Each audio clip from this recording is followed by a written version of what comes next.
విజయవాడ ప్రజల కష్టాలను చూసి గుండె తరుక్కుపోతుంది. చిన్నపిల్లలు, మహిళలు, వృద్ధులు ఈ వరదల బారిన పడి ఎంత నరకం అనుభవిస్తున్నారో వారి మాటలు వింటుంటేనే మనకు అర్థమవుతుంది.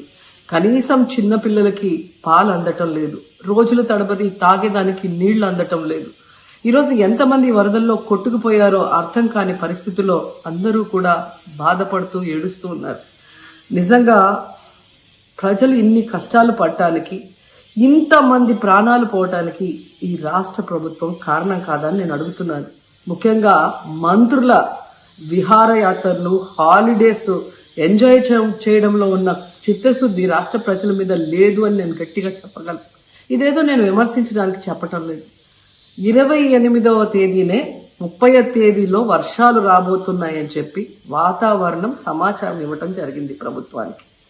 అయినా కూడా ముఖ్యమంత్రి గాని, మంత్రులు గాని ఎటువంటి సమీక్షలు చేయకుండా, ప్రజల్ని అప్రమత్తం చేయకుండా నిర్లక్ష్యం వహించడం వల్లే ఈరోజు ఇన్ని లక్షల మంది వరద నీళ్ళల్లో మునిగిపోయారు. ఇంతమంది ప్రాణాలు పోగొట్టుకున్నారు. ఎంతమంది తిండి లేక, కరెంటు లేక, తాగునీళ్లు లేక, పసిబిడ్డలకి పాలు లేక ఎంత అవస్థలు పడుతున్నారో మనం అందరం కూడా గమనిస్తున్నాం.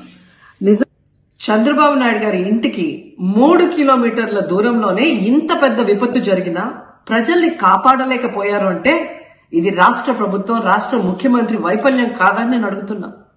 ఈరోజు కరకట్టు మీదున్న అక్రమ కట్టడాలని కాపాడటం కోసమే విజయవాడని ప్రజల్ని ముంచేశారు అనటంలో నిజం లేదా అని నేను అడుగుతున్నా. గంట ముందు ప్రజలకు చెప్పినా వాళ్ళు ముంపు బారిన పడేవారు కాదు. వాళ్ళని అప్రమత్తం చేసి ఒక సేఫ్ అయిన ప్లేస్కి పంపించున్నా ఈరోజు ఇన్ని లక్షల మంది, దాదాపుగా 3 లక్షల మందికి పైగా 4 రోజుల పాటు కరెంటు లేకుండా, తిండి లేకుండా, చిన్న బిడ్డలకి పాలు లేకుండా ఈ విధంగా నీళ్లలో మునిగి అవస్థలు పడాల్సిన అవసరం లేదు. దురదృష్టం ఏంటంటే ఈ రాష్ట్ర ముఖ్యమంత్రి నుంచి మంత్రుల వరకు ఎప్పుడు ఫ్రైడే వస్తుందా, ఎప్పుడు హైదరాబాద్కి వెళ్దామా, లేదా ఎప్పుడు విహారయాత్రలకు వెళ్దామా అని ప్లాన్ చేసుకోవడంలోనే చిత్తశుద్ధిగా ఉన్నారనేది ఈ 5 రోజులు మీరు చూస్తే మీకే అర్థమవుతుంది. 30వ తేదీ భారీ వర్షాలు వస్తాయని ముఖ్యమంత్రి గారికి, మంత్రులకి 28వ తేదీనే వాతావరణ శాఖ సమాచారం అందించినా ఎటువంటి సమీక్షలు లేదు, ఎటువంటి ముందస్తు జాగ్రత్తలు లేదు, ప్రజల్ని కాపాడాలన్న చిత్తశుద్ధి లేదు అనేది స్పష్టంగా అర్థమవుతుంది. ఎందుకంటే ఈ రోజుటి వరకు 4-5 రోజులు ప్రజలకి తిండి అందించడంలో ఈ ప్రభుత్వం విఫలమైంది. కనీసం ఇది జరిగినప్పుడు సీఎం గారు పనిచేయట్లేదు, వయసు అయిపోయింది. డిప్యూటీ సీఎం గారు, పంచాయతీరాజ్ శాఖ మంత్రి గారు కనీసం తన శాఖను అప్రమత్తం చేసి ప్రజల్ని కాపాడాల్సిన బాధ్యత ఉన్నా ఈ రోజు 5 రోజుల వరకు ఆయన అసలు విజయవాడ వైపే రాలేదు. ఇక ఆ కాన్స్టిట్యున్సీ ఎమ్మెల్యే ప్లస్ రాష్ట్ర మంత్రి లోకేష్ గారు మొత్తం మునిగిపోయి మంగళగిరి, విజయవాడ అలల్లాడిపోతుంటే ఆయన హైదరాబాద్ లో ఎంజాయ్ చేస్తున్నారు. ఇక హోంమంత్రి గారు తెలిసిన సంగతే. ఇక మున్సిపల్ శాఖ మంత్రి నారాయణ గారు ఈరోజు విజయవాడని ముంచేసింది ఈ మున్సిపల్ శాఖ నిర్లక్ష్యం కాదని నేను అడుగుతున్నా.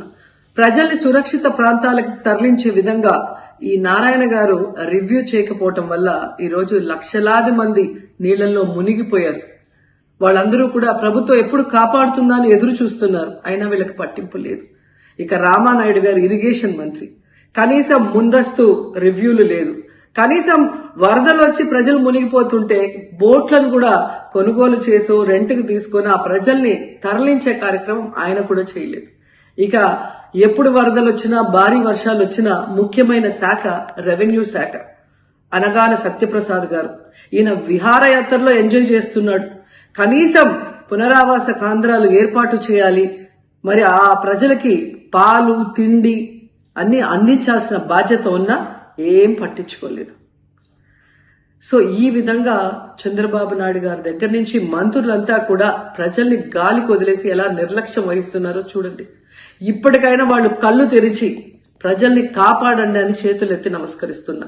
గతంలో జగనన్న ఏ విధంగా వాలంటీర్ వ్యవస్థ ద్వారా, సచివాలయ వ్యవస్థ ద్వారా ప్రజలకి ఏం కావాలన్నా ఇమీడియట్ గా వాళ్ళకి అందుబాటులోకి తీసుకెళ్లటమే కాకుండా ఏదైనా ప్రకృతి వైపరీత్యం వచ్చినప్పుడు వెంటనే వాళ్ళని సురక్షితంగా కాపాడే విధంగా ఈ సచివాలయ వాలంటీర్ వ్యవస్థని ఉపయోగించుకోండి. జగనన్న మీద కక్షతో ఆ వ్యవస్థల్ని నాశనం చేయడం వల్లే ఈ రోజు ప్రజలకు ఎవరు ఏం అందించలేకపోతున్నారని తెలుసుకోండి.